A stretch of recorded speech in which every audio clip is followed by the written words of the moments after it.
Bueno, entonces, pues como pueden ver, aquí está cuál va a ser la idea de lo que vamos a ver hoy.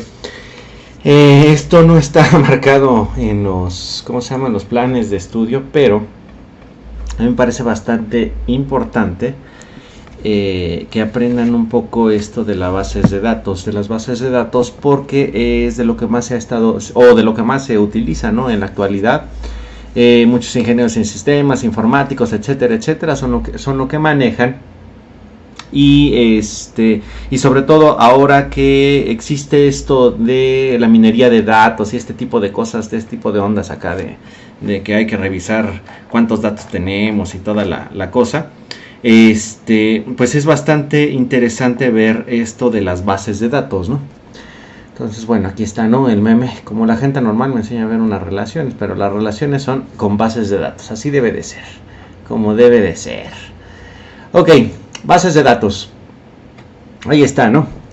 Bueno, en esencia, ¿a qué nos estamos refiriendo con las bases de datos? Bueno, las bases de datos va a ser así como una especie de conjunto de información que va a pertenecer a un cierto contexto, ¿no? ¿A qué me estoy refiriendo con esto? Bueno, quiere decir entonces que pues nosotros vamos a tener unos ciertos datos que van a tener una cierta referencia. Es como lo que siempre dicen, ¿no?, en matemáticas. Cuando tú sumas manzanas, tienes que sumar manzanas con manzanas y peras con peras, ¿no? No puedes sumar otro tipo de cosas, unos melocotones con unos kiwis. Quién sabe qué me estoy diciendo, pero bueno, es más o menos la idea, es la misma. Si nosotros estamos dentro de un contexto que sería frutas, por supuesto la base de datos va a contener entonces todos los diferentes tipos de frutas, ¿no? Pero bueno, ahí está, ¿no? Entonces, este término de base de datos fue escuchado por primera vez en 1963 en un congreso que realizaron allá en California, Estados Unidos. Y sobre todo, por ejemplo, estoy hablando mucho de esto de California. Estoy hablando mucho de California, ¿qué sé qué digo? Estoy hablando de esto de California porque actualmente, como muy bien saben, esta es una de las cunas de Silicon Valley y todas esas ondas donde se han ido formando muchas empresas de computación, y sobre todo está una de ellas de las bases de datos que es de las más importantes, que es esta, Oracle. Oracle es una empresa tremendamente grande que se dedica simple y sencillamente a manejar esas bases de datos, a darles espacio a las personas para que puedan tener pues sus bases de datos. Les da, bueno, proporciona varias cosas para el tratamiento de la información de esta forma, ¿no? Como base de datos. Entonces, pero bueno, existen muchas otras, ¿no? Firebird, Microsoft Access, SQL Server, MySQL. Pero por ejemplo, aquí tengo una que es como hemos estado iniciando. Yo he subido algunos ejemplos a GitHub en donde se trabaja con archivos.txt, y ahí simplemente ustedes van guardando datos, ¿no? Incluso hay algunos ejercicios que dejé en donde pedía que se guardaran esos datos en archivos de texto, ¿no?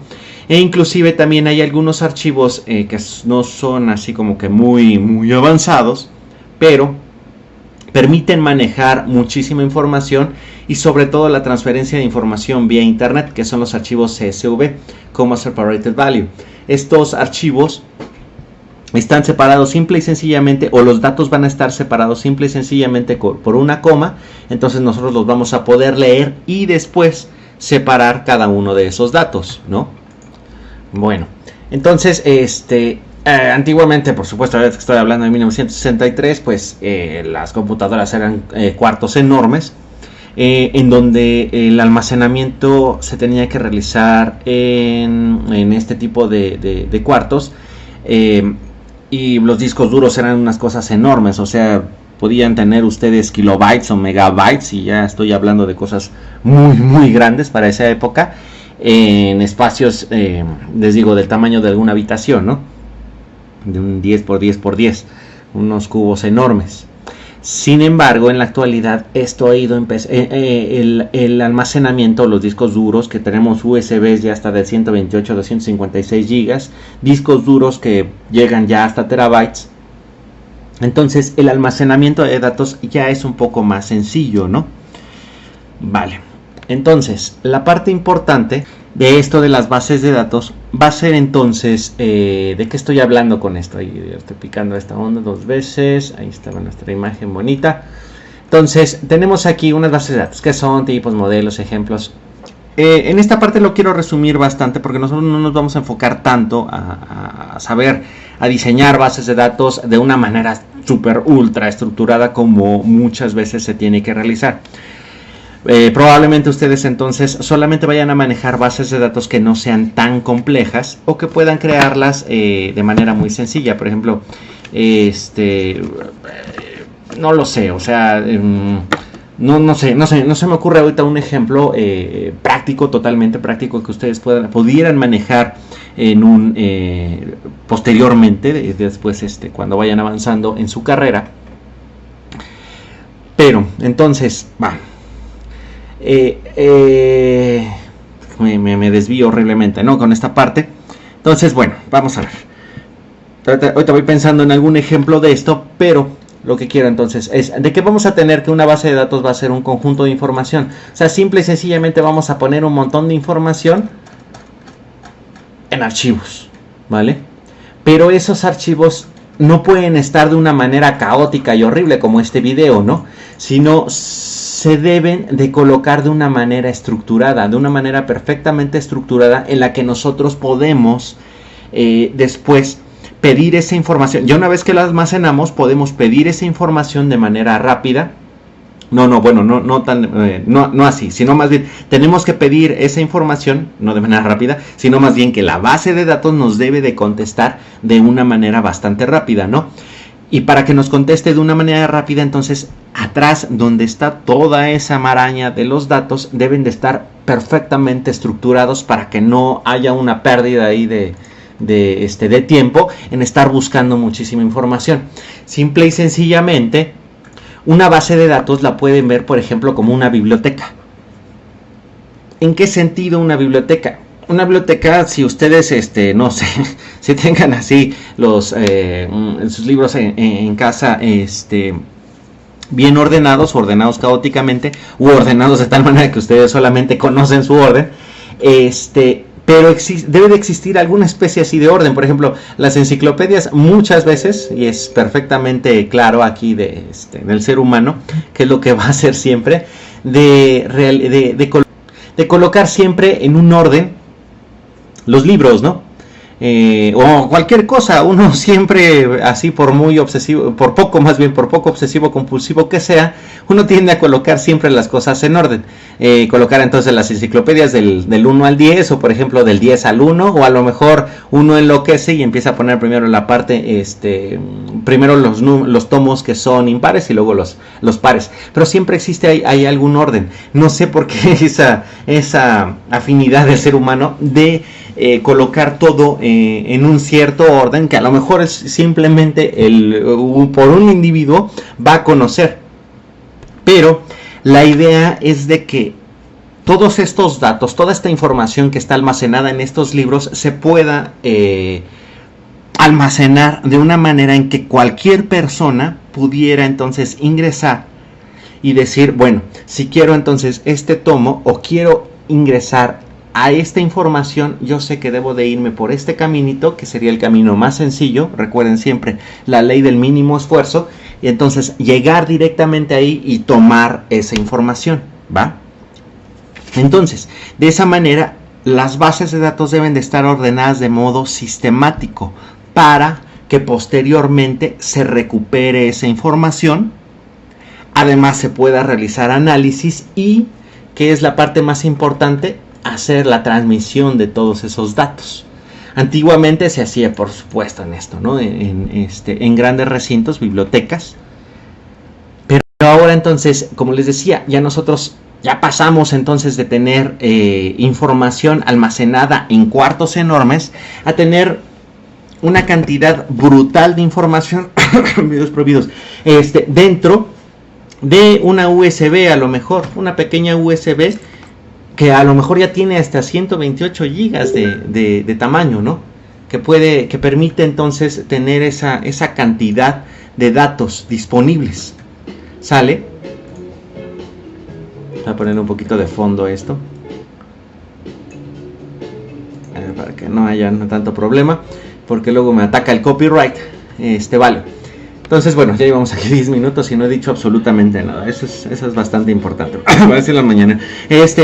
Bueno, entonces, va. Lo siguiente.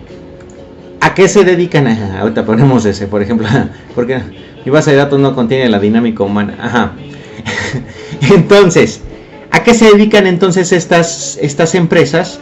Que es Microsoft, por supuesto, Oracle, Code Programming, bueno, esto me parece importante que salga aquí, o Progress también. Estas compañías lo que nos dan, aparte, por ejemplo, de tener espacio en la nube, bueno, actualmente que es en la nube, pero antiguamente lo que proporcionaban entonces era una cosa que se llamaba sistema de gestión de base de datos, que se conocía como Database Management System en inglés, y que esto entonces permitía hacer la gestión de la base de datos. Por gestión de base de datos es simple y sencillamente lo que tenemos en una biblioteca: almacenar y después recuperar esa información, y cualquier persona la puede recuperar, ¿va? Por tanto, dentro de las bibliotecas quizá exista habría alguno de los problemas para la base de datos, más bien de las características de la base de datos, que una de ellas es de que debe de haber redundancia mínima. ¿Qué significa esto de redundancia mínima? Ponemos o seguimos sobre el ejemplo de los libros. Voy a evitar que existan muchos guardar copias de datos en libros distintos, en archivos distintos. O sea, hace que exista una copia infinita de datos, a lo mejor, ya estoy hablando así muy exageradamente, o del mismo libro, que haya nada más así unas 200 copias del mismo libro. Eso quizá pueda ser útil, ¿no? Por ejemplo, si es un libro muy, muy solicitado. Pero si no lo es tan solicitado, entonces ¿para qué estoy ocupando ese espacio que a lo mejor otra cantidad de datos u otros libros podrían tener? ¿Va? Tiene mucho que ver la siguiente característica, que sería el acceso concurrente de múltiples usuarios. O sea, que no solamente voy a tener disponible una biblioteca para una sola persona. Puede ser, ¿no? Pero lo ideal es de que haya muchas personas que puedan acceder a esta biblioteca y a toda la información que existe en ella. Y que inclusive exista la capacidad, o esta base de datos tenga la capacidad de permitir que varias personas vean los mismos registros, ¿no? Otra es de que se debe de conservar la integridad de los datos. Por favor, si van a una biblioteca, mantengan los libros bastante bien para que se mantengan perfectamente en perfectas condiciones, y que los demás usuarios los puedan seguir viendo, ¿no? Entonces, el gestor de base de datos es lo que se dedica, ¿no? El bibliotecario. Hagan de cuenta, vamos a imaginarlo entonces como que el bibliotecario es el que tiene todo eso. El bibliotecario es el que conoce exactamente todos los libros que existen aquí. Tiene un registro de todo, sabe exactamente todo dónde está. Ahí está el bibliotecario demoníaco. ¿Vale? Entonces llega un usuario y le pide dónde está un libro y perfectamente sabe identificarlo. ¿Por qué? Porque debe de tener entonces un índice o una bibliografía, no una bibliografía, no estoy ahí diciendo tonterías, más bien va a tener perfectamente ubicado este libro mediante un índice, y va a decir, bueno, entonces ve al estante tal, a la fila tal, y ahí vas a encontrar tu libro. De esa manera también funciona el gestor de base de datos. Por otro lado, también, por ejemplo, yo puedo llegar a la biblioteca y decirle, oye, a esta que se ve así súper anciana, súper loca, oye, quiero realizar una consulta bastante compleja. Quisiera conocer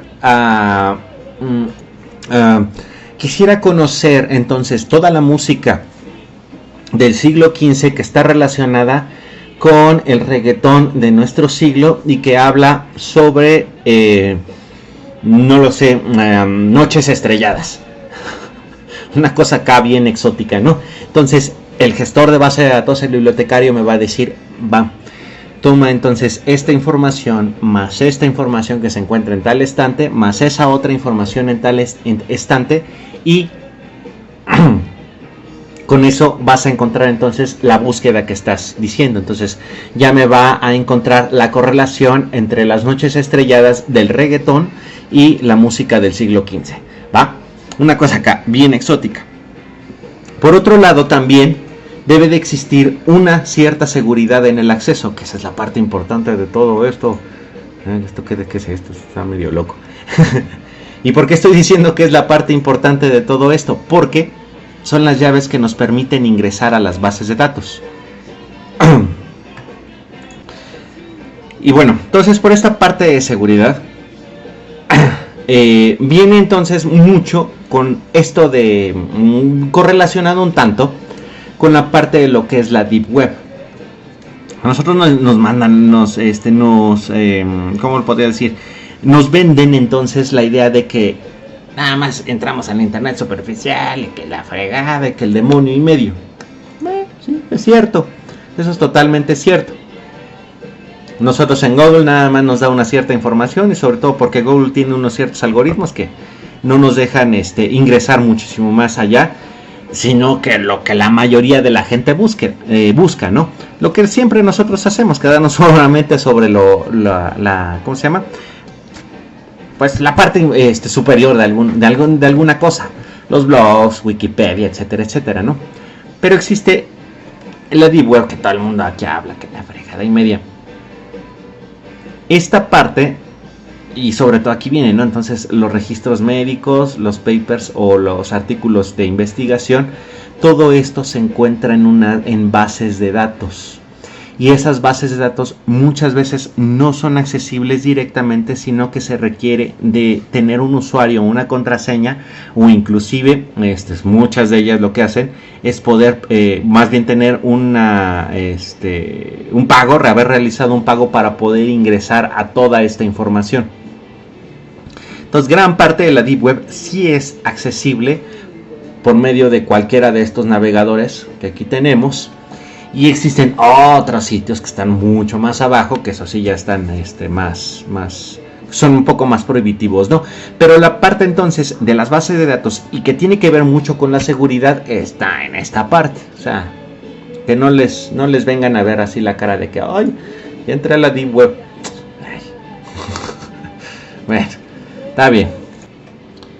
Es que a veces sí, esta parte de la Deep Web que no las venden así como que la gran maravilla, no lo es. ¿Va? Bueno, finalmente entonces la parte importante de esto, donde están aquí esta onda, es de que nosotros, estos gestores de bases de datos nos van a permitir van a permitir a un lenguaje de programación, cualquiera de los lenguajes de programación, poder acceder a los datos, ¿no? Bueno, existen una infinidad de desventajas también, aparte de estas ventajas que va a tener las bases de datos, de que muchas veces son medio complejas, se tienen que hacer así unas estructuras muy locas, a veces necesitamos entonces espacios o rentar espacios. Por eso muchas veces esta parte de la Deep Web la cobran perfectamente, porque se requiere entonces de una cierta, de realizar ciertos pagos para mantener estos sitios. Se tienen que mantener durante todo el día, durante los 24 horas del día, de los 365 días del año, disponibles para cualquier persona. Entonces imagínense la cantidad de electricidad, cualquiera de ese tipo de cosas que se requieren para mantener esto. Entonces, entonces estos gestores de bases de datos van a tener que, o más bien, ya ahora sí, las compañías, a lo mejor si uno quiere tener su base de datos directamente en internet, va a requerir entonces de esta, ¿cómo se dice? De toda esta infraestructura para poder mantener esta base de datos y que cualquier persona entre. También si nosotros tenemos una base de datos local, imagínense, necesitan ustedes entonces dejar una computadora disponible que tenga un espacio lo suficientemente, o una cantidad de discos duros suficientes para poder almacenar toda la información y además tener una muy buena conexión a internet, etcétera, etcétera. O sea, la infraestructura cuesta.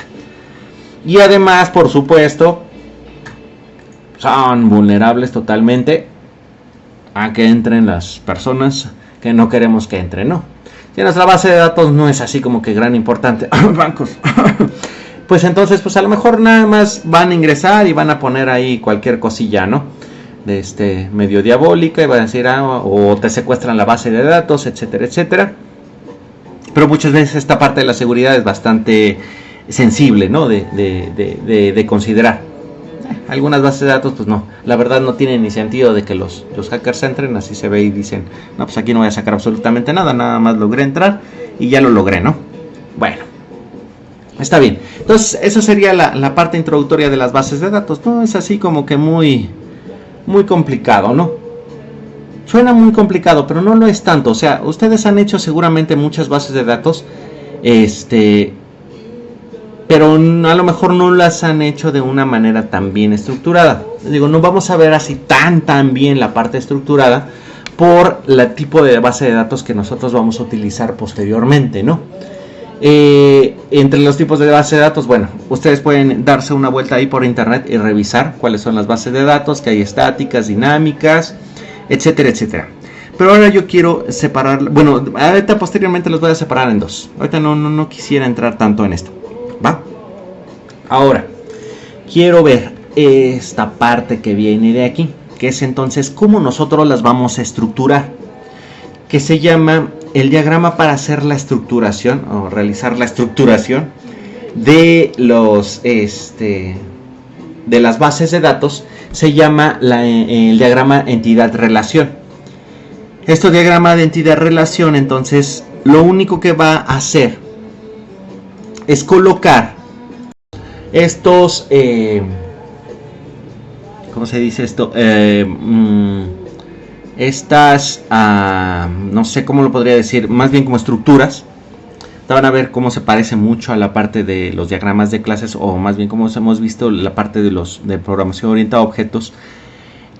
Estas cosas que lo podríamos ver entonces como las clases de la programación orientada a objetos, que se les llaman entonces entidades. Estas entidades se pueden definir entonces como una persona, objeto, concepto o un evento que puede tener cierto tipo de datos almacenados acerca de él mismo. Por ejemplo, teníamos nosotros la clase persona. La clase persona, bueno, puede tener su nombre, edad, apellido paterno, apellido materno, altura, lo que quieran, ¿no? Que tengan en cierta cantidad, ciertos atributos. Y también tenía dentro de la clase, tiene ciertos métodos o funciones, que es lo que va entonces a realizar. Ahora, la parte importante entonces de los diagramas de entidad-relación es de que nosotros le vamos a quitar las funciones y los métodos. Estoy hablando de manera muy general, o sea, no es tal cual, pero es algo muy similar, y es para que se pueda observar más o menos cómo correlacionar estos dos conceptos de programación orientada a objetos y las bases de datos, que vienen muy casados, siempre han venido muy juntos, así juntos con pegados, lejos de su sana distancia. A ellos no les gusta esto, pero siempre han venido así, ¿no? Entonces, vamos a ver que las entidades no podemos hacer el símil de que van a ser las clases, y entonces todos esos componentes que van a tener esas entidades lo podemos correlacionar con los atributos de las clases, ¿sale? Entonces van a ser esos datos que van a tener acumulados. Y finalmente, nosotros dentro de los diagramas de clase tenemos una cierta cantidad de relaciones que son que se van a relacionar. Entonces ahora vamos a buscar alguno por aquí, que van a ser entonces cómo va a estar estas relaciones, por ejemplo, de herencia, direccionalidad, asociación, no sé, hay una buena cantidad de relaciones que vimos en esos diagramas de clase. Pero en los diagramas de entidad-relación, ¿dónde están los diagramas estos de entidad-relación? Nada más va a existir una sola relación o un solo tipo de relación, bueno, que va a tener ahí algunos subtipos, algunos subtipillos, que nos va a permitir entonces manejar o correlacionar entonces cada uno de estas entidades. ¿A qué me refiero? Vamos a ver alguno de ellos. Por ejemplo, este ejemplo que está aquí, valga la super rebusnancia, que son las estadísticas de los equipos, mis equipos favoritos, ¿no? Entonces, ¿cómo va a estar relacionado? Fíjese que se parece muchísimo a los diagramas de clase. Voy a poner entonces el nombre de la entidad, el jugador, el juego, el jugador del juego. Vamos aquí, por ejemplo, el del jugador. Voy a tener uno de sus, que no quiero decir atributos, pero tiendo a decir mucho de esos atributos, más bien uno de sus datos que va a contener entonces esta entidad va a ser un identificador, que va a ser de qué tipo, entero. Su nombre, que va a ser una variable de tipo char, un string, también lo pueden poner como un string, que va a tener un tamaño máximo de 255. Edad, entero. Y aquí no debería decir score, sino score, que va a ser un entero, que va a ser cuántos puntos ha anotado durante la temporada. ¿Sale? Y aquí, por ejemplo, tenemos el del juego, que va a tener un identificador también del juego. ¿Cuándo va a ser el juego? ¿En qué estadio? ¿Cuáles van a ser los oponentes o cuál es el oponente? Y cuáles son entonces sus puntajes. ¿Va? Vamos a buscar otro, por ejemplo, no, mejor vamos sobre este. Es que hay algunos acá medio extraños. Acá, va. Por ejemplo, es para una escuela, o de una forma así muy sencilla de una escuela, que va a ser entonces el departamento, que va a tener su nombre, locación, el instructor, un instructor, entonces el nombre del departamento, que va a estar, cuál va a ser su jefe de departamento, primer nombre, el apellido y su teléfono. Va a existir un curso con un identificador, el nombre del departamento al cual pertenece el curso, el identificador del instructor con el cual se va a correlacionar. Programación estructurada, análisis y diseño del sistema. ¿Qué? ¿De qué hablan? Después entonces, ¿qué se metió por ahí? No lo sé. Después entonces la duración, el nombre del curso. Y también va a estar correlacionado entonces con los estudiantes. Ahora estoy hablando entonces de esta parte de correlación. ¿Va? Bueno, antes de entrar entonces a estas relaciones, lo que quiero ver es de que y este es uno muy importante, déjenme ver dónde está. Por aquí lo tenía. Una base de datos no es un Excel, ¿no? Excel es un programa que va a poder controlar entonces ciertos datos de una tabla, pero una sola tabla es una entidad. ¿A qué me refiero? Por ejemplo, voy a tomar de estudiante.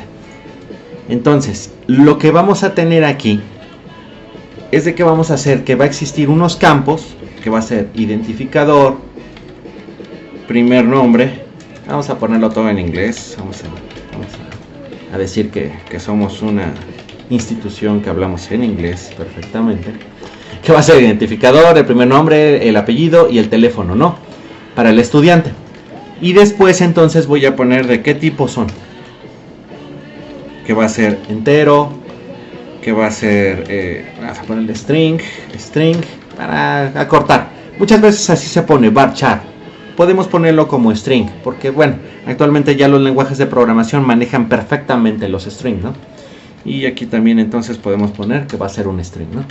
Entonces esta parte de aquí, para que vean, voy a modelar esto con Excel. O sea, recuerden esto, o sea, tienen que recordar perfectamente esta parte. Aquí estoy modelando entonces una tabla. Esta va a ser una sola tabla y esta tabla va a estar correlacionada con qué cosa. Vamos a ponerle aquí entonces que se vea aquí bonito, con el color de fondo, así. Esta tabla, vamos a hacerlo un poco más grande, esta tabla entonces va a estar correlacionada con esto. Esta no, con la entidad. O sea, ahí tengo mi entidad, ¿va? Entonces, tengo que poner cuáles van a ser mis campos y cuáles van a ser mis tipos para cada uno de esos campos, ¿sale? ¿Sale? Entonces, ahí van a estar mis campos. Ahora, dentro de esos campos, después, ahora voy a tener, ¿qué cosa? Mis registros. Entre los registros, ahora sí, esta parte de aquí, yo lo voy a poner ahora como mis columnas. ID, first name, last name y teléfono. Y entonces aquí voy a poner primero identificador 1. Voy a poner a que siempre pongo Juan Nepomuceno. Váyanse a buscar cosas de Juan Nepomuceno, es bastante importante, ¿no? Ahí lo que pueden encontrar. Y ahí ponen el teléfono. Y después voy a poner identificador 2, identificador 3. ¿Sale? Cada uno de estos identificadores, por ejemplo, puede ser su número de lista, ¿va?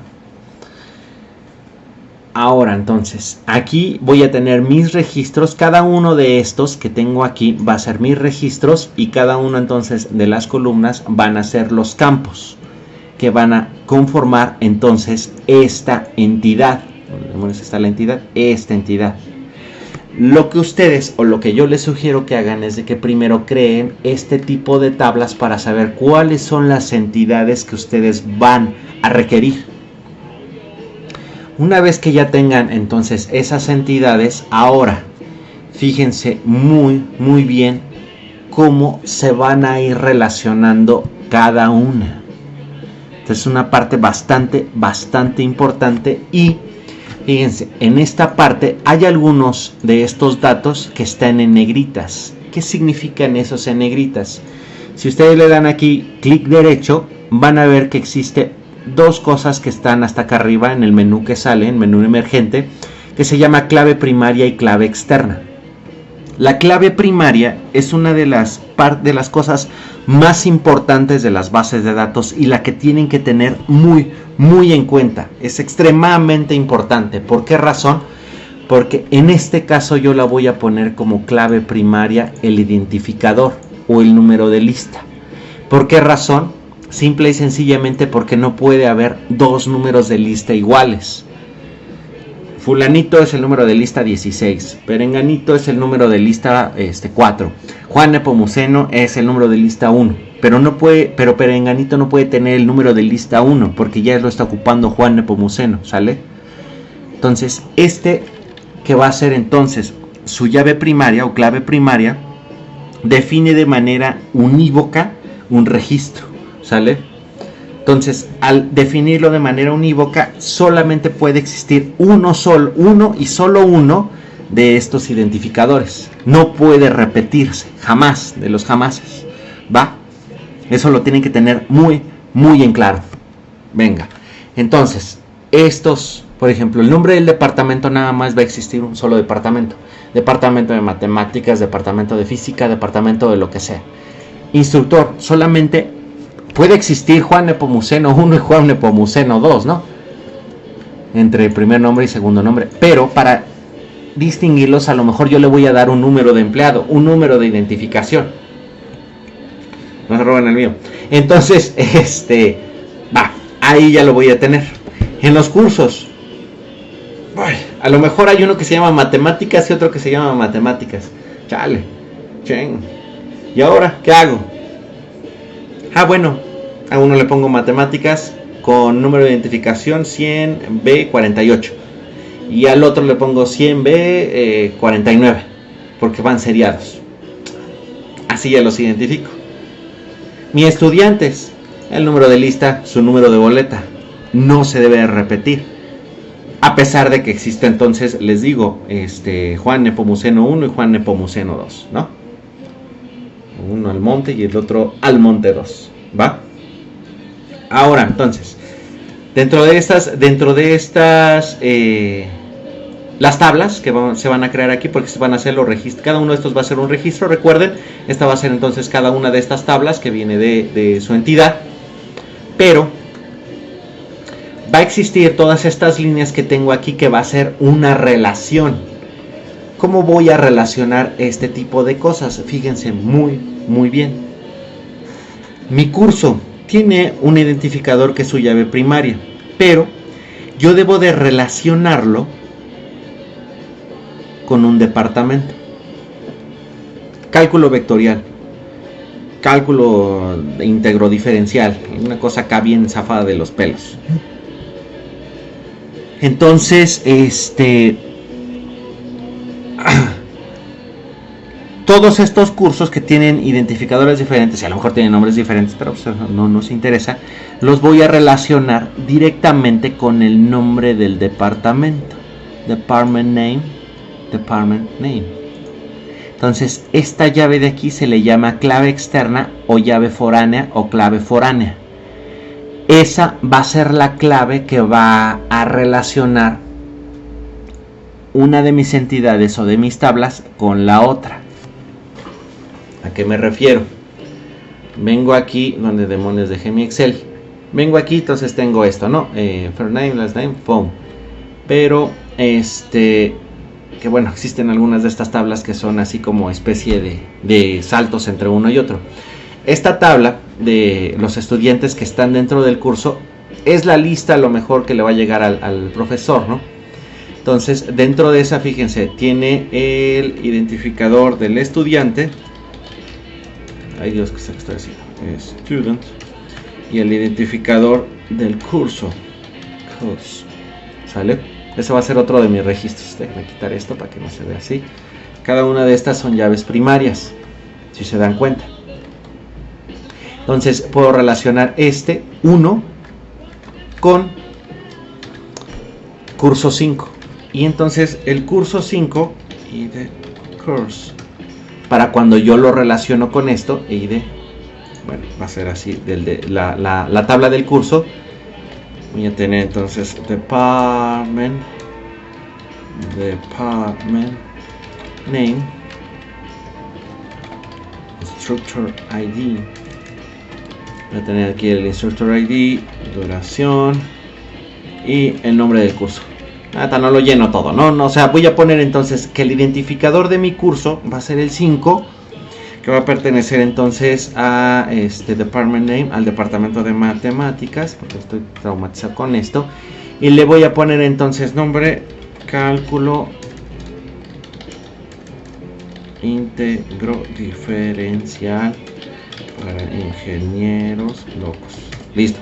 Una cosa así, ¿no? Que va a durar 666 horas y el instructor es el número 44.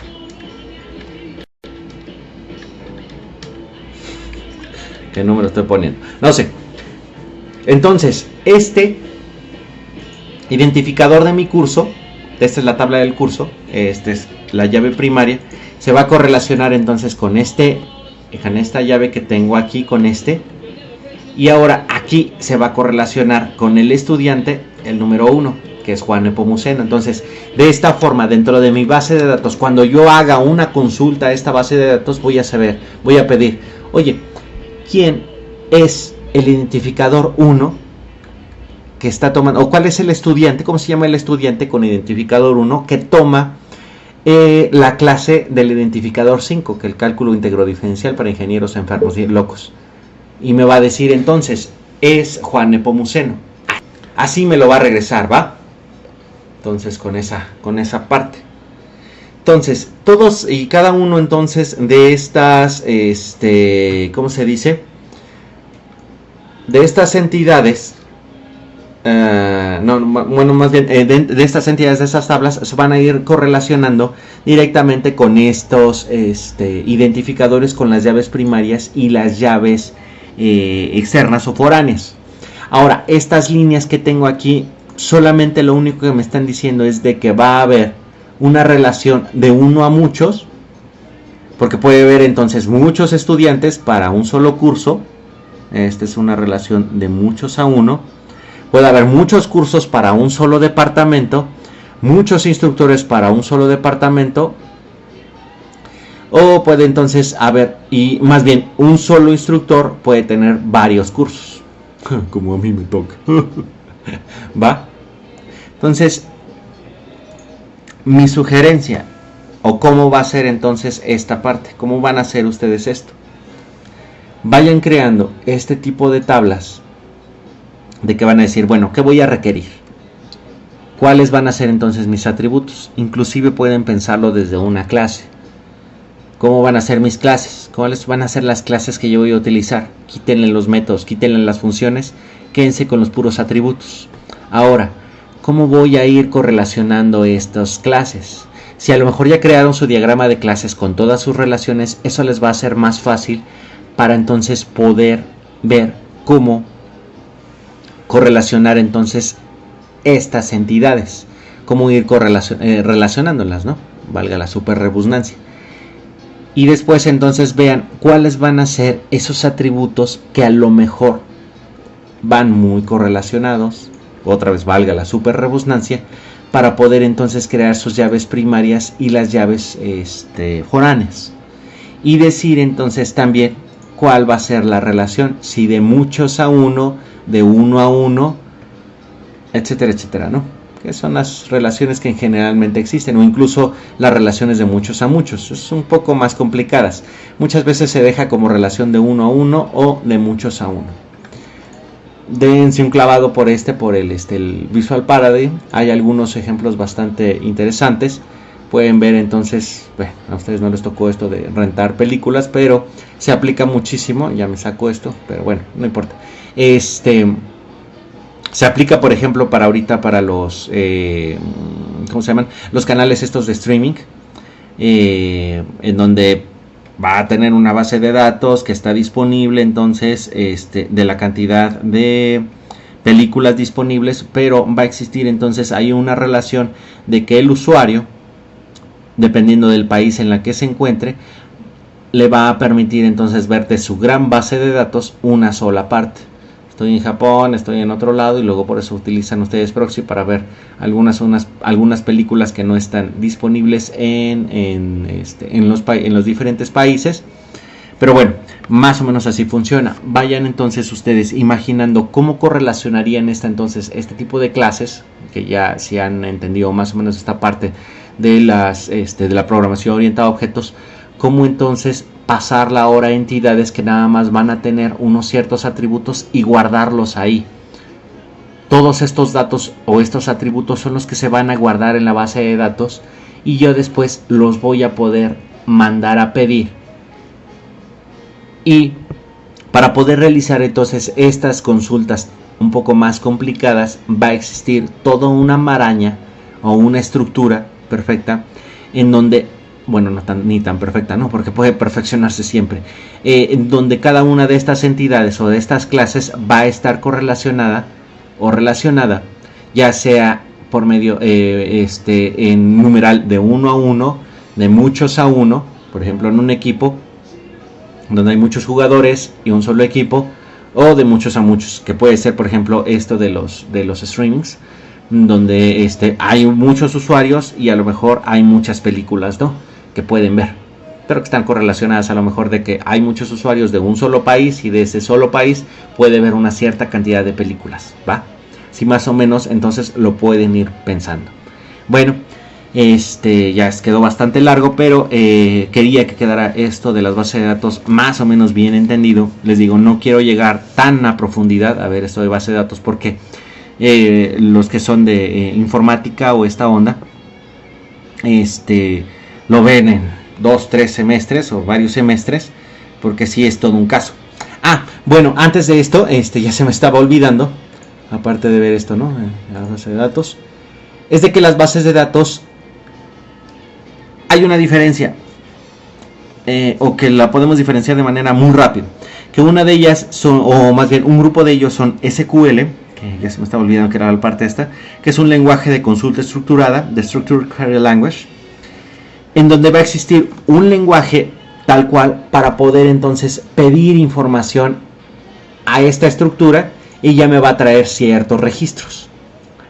Pero existen otras bases que no son SQL, en donde ¿cómo se dice?, donde no va a existir este lenguaje para poder pedir, sino simple y sencillamente van a existir estas tablas, van a existir estas estas tablas con estas ¿cómo se dice?, con estos registros, y entonces nosotros a partir de otro lenguaje de programación vamos a poder pedir cada uno de estos registros. no va a existir entonces ese lenguaje SQL que nos va a poder permitir ingresar a la base de datos, que es como lo vamos a ver tanto en Python como en el C#, ¿vale? Bueno, pues espero que haya quedado mucho más que claro. Nada más me esperaré unos segundos para darles, bueno, después les doy la moraleja del día, ya, para que quede más o menos de 45 minutos. Chao.